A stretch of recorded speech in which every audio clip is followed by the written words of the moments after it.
un jour férié, naïe kang ton guerrier, briser toutes les barrières. Technologie toute maille, quand tu toques le derrière, tout est barrière. Je t'aime à la folie, mon mio, t'es mon bango. Matango me siga nemeno, de bango. C'est toi qui es resté mon mio, t'es mon bango.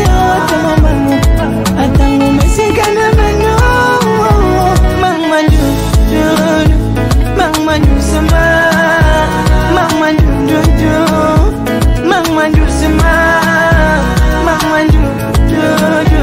Mama do sama, mama do, mama do sama, bébé.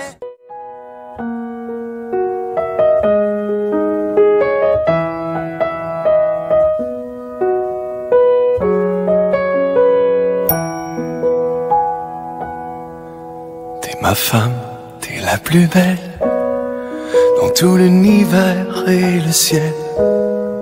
J'ai jamais rien vu d'aussi beau.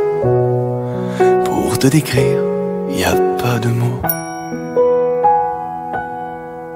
T'es ma femme, t'es la plus douce. Et ça me fout parfois la frousse.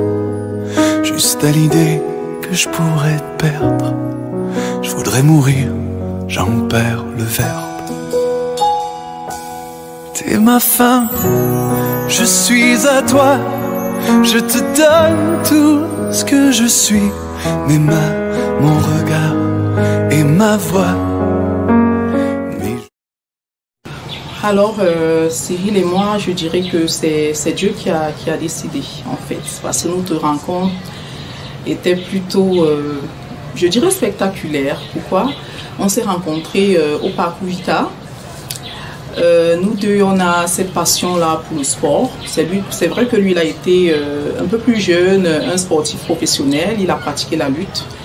Alors, ce dimanche-là, au Parcours, il a fait la rencontre d'une jeune dame brave qui arpentait les collines du Mont Fébé, telle une athlète en fait. Et il s'est dit, celle-ci, c'est ma femme en fait.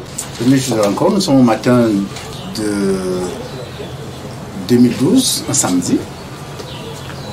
Habituellement, je vais au sport tous les samedis matins au Parcours Vita. Alors, j'avais commencé ma séance assez tôt. J'avais encore beaucoup d'énergie. Là, on est en 2012, donc ça fait 13 ans aujourd'hui. Et je courais généralement beaucoup. Et j'avais achevé ma séance presque. La dernière étape de ma séance, c'était les accélérations sur la colline. Et quand vous traversez le Mont Fébé, quand vous le Mont Fébé, vous évoluez vers l'Annonciature. Il y a une côte à ce niveau assez relevée. Et moi, je choisissais cet endroit pour faire des accélérations afin de travailler ma puissance. C'est-à-dire force et vitesse font la puissance. Alors, je courais 100 mètres, mais sur une côte. J'avais fini, j'étais à la dernière accélération et je revenais en continuant. Donc, là je descendais, je rencontre, j'ai face à moi deux jeunes filles et l'une particulièrement avait attiré mon attention. Je leur ai dit bonjour et je me suis adressé à celle qui m'intéressait, c'est-à-dire Aïssa. Je lui ai directement dit, c'est toi que je cherchais. Elle me dit, ah bon? J'ai dit oui, c'est toi que je cherchais. Je vais t'épouser. Elle a dit waouh. Je le lui ai dit comme ça.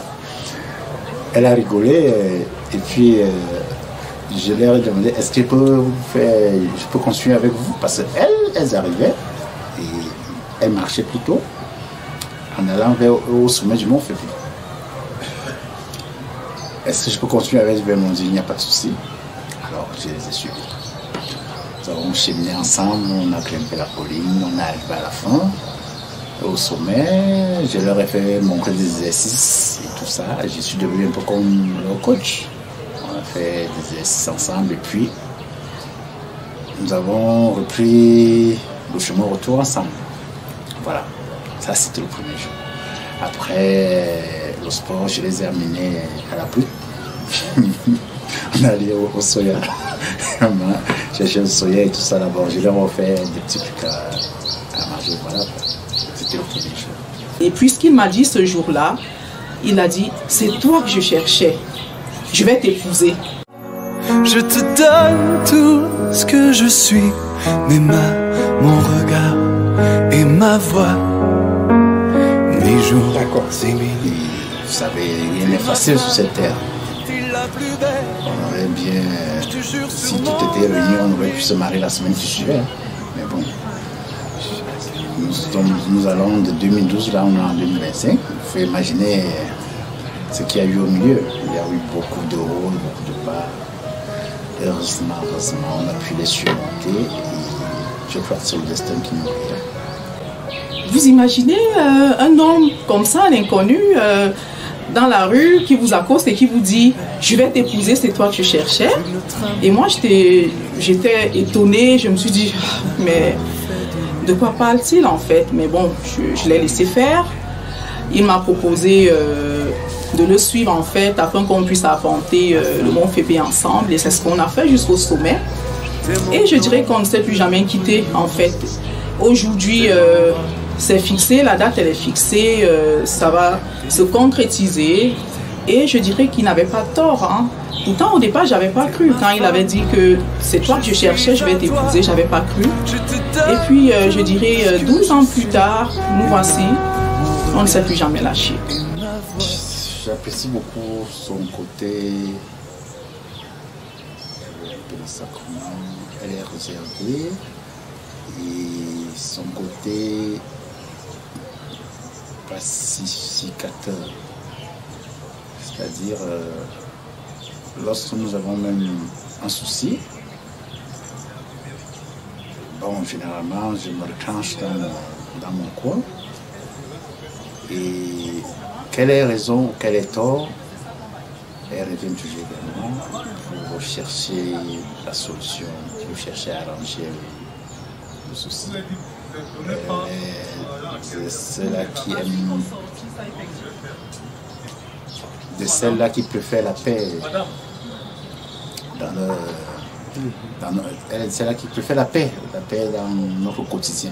Oui, il y a eu des complications en fait. Il faut avouer que on s'est quitté même quelques années. Chacun a refait sa vie. J'étais un peu plus jeune à l'époque, je n'étais pas disposée à un engagement marital. Cyril, lui, il voulait qu'on se marie là quelques mois après, mais moi je n'étais pas prête. Et voyant que j'étais pas vraiment sur la même longueur d'onde que lui, Cyril il s'est engagé ailleurs et 5 ans plus tard il est revenu vers moi me dire que voilà ce mariage là n'a pas marché, je dirais que c'est un peu à cause de toi. Est-ce qu'aujourd'hui tu es prête à me suivre? Et là j'avais 28 ans déjà. Il est revenu 5 ans plus tard me dire est-ce que tu es prête à me suivre Aïssa? Il y a de cela 5 ans j'ai voulu faire de toi ma femme, tu n'as pas voulu, mais est-ce que là tu es prête? Et j'ai même pas réfléchi, je me suis laissée aller, j'ai dit oui je suis prête à te suivre. Ma femme, t'es la plus belle dans tout l'univers et le ciel. J'ai jamais rien vu d'aussi beau. Pour te décrire, y a pas de mots. Je vais dire que la résilience paye toujours. Nous avons été résilients, Reste a été résilient, ça n'a pas été facile. Ça fait 13 ans aujourd'hui. Je sais, moi-même je ne suis pas facile. Mais elle a fait preuve de beaucoup de résilience et je crois qu'aujourd'hui est un jour de récompense pour elle et vraiment à toutes les jeunes dames qui ne sont peut-être pas encore mariées. Je leur demande sur son exemple de résilience. Et aujourd'hui, nous sommes parents de 2 merveilleux garçons. Et je dirais que Cyril, c'est mon âme sœur, c'est le choix de Dieu. Et on était destinés à être ensemble. Elle a été patiente.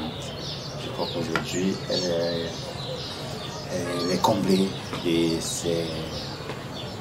elle mérite. Elle mérite vraiment la joie, le bonheur qu'elle trouve ce jour. Elle mérite. Cyril, c'est un homme attentionné. Cyril est un bosseur. C'est un homme déterminé. Il a le sens poussé de l'honnêteté, en fait, que ce soit en famille ou dans son travail. C'est un homme aimant. Mais par contre, il est plutôt possessif, Cyril, hein, et un peu exigeant quand même, hein, je dirais. Mais c'est un homme merveilleux. Voilà, je ne dis pas ça pour le flatter, mais je le pense sincèrement. C'est un bon papa et c'est un bon mari, en fait. C'est celui-là qui sait reconnaître ses erreurs. Quand il faut, il peut l'admettre et voilà, faire un mea culpa. Je suis fier de toi. Je suis fier de la personne, de la femme que tu es aujourd'hui, Madame Togo. Je te dis merci pour toute ta patience. J'avais voulu, dès le début, je t'avais dit je vais t'épouser. C'était peut-être comme une parole en l'air. Mais à de loin, j'avais vu en toi, sans te connaître, j'avais vu en toi ce que je cherchais. Tu n'y as peut-être pas reçu ce jour-là, mais nous sommes là aujourd'hui. Je t'exprime une fois de plus aujourd'hui tout mon amour. Je te l'avais promis, je l'ai tenu. Bravo, parce que vous y avez ça n'a pas été facile, je te dis bravo. Tout le monde. Ce que je pourrais dire à mes invités, c'est que dans la vie, il faut faire preuve de patience, il faut faire preuve de détermination. Et surtout pour les femmes, on a souvent tendance à être impatiente dans nos relations amoureuses. Il faut pouvoir croire à son partenaire, se faire confiance mutuellement surtout, avoir le sens du dialogue. En fait, c'est ce qui prime dans une relation amoureuse, développer une complicité. Et voilà, je pense que c'est la patience et la détermination jumelées qui ont fait qu'aujourd'hui, Cyril et moi, on se dise oui. Alors Cyril, mon amour, mon âme sœur, telle que je t'appelle, my king, mon trésor, j'ai hâte que tu me passes cette bague au doigt. Cela devait se faire il y a plusieurs années avant. Mais tel qu'on le dit souvent, c'est Dieu qui décide de tout en fait. Le temps de Dieu n'est pas le temps des hommes. J'ai hâte de continuer à parcourir cette vie avec toi à tes côtés. Je veux faire de toi l'homme le plus heureux de la terre. Je veux que tu sois fier de ton épouse que je suis. Et sache que je t'aime énormément. Je t'aimerai toute ma vie. Je te promets fidélité et vraiment on se battra ensemble comme on sait le faire.